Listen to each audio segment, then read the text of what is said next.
Student, এটা হলো ত্রিপুরা বোর্ডের ক্লাস 10 এর এসএসটি হাফ ইয়ারলির কোশ্চেন পেপার। আজকে আমি তোমাদের এই কোশ্চেন পেপারের পলিটিক্যাল সায়েন্সের পার্টের সঠিক উত্তর আর সংক্ষিপ্ত প্রশ্নগুলো বলে দেব।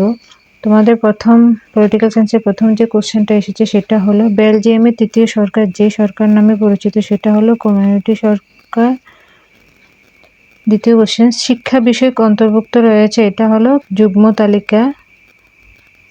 মহিলাদের সম অধিকারের দাবি সংক্রান্ত আন্দোলন যে নামে পরিচিত তা হলো নারীবাদী আন্দোলন। ধর্মনিরপেক্ষ শব্দটি ভারতীয় সংবিধানে যুক্ত হয়েছে যে সংশোধনীর দ্বারা তা হলো 42তম সংশোধনীর দ্বারা।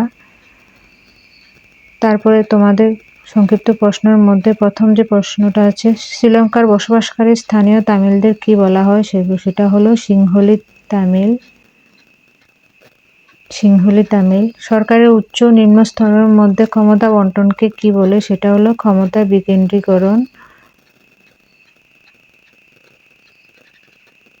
যুক্তরাষ্ট্রের সংবিধানের রক্ষাকর্তা হয়, এটার উত্তর হলো যুক্তরাষ্ট্রীয় আদালত।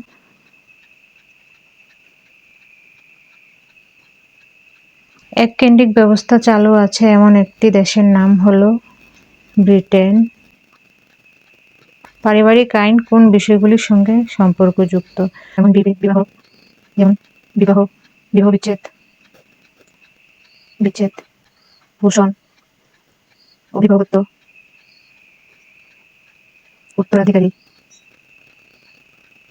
2001 খ্রিস্টাব্দের জনগণনা অনুযায়ী ভারতের মহিলাদের সাক্ষরতার হার কত ছিল? সেটার উত্তর হলো 54%।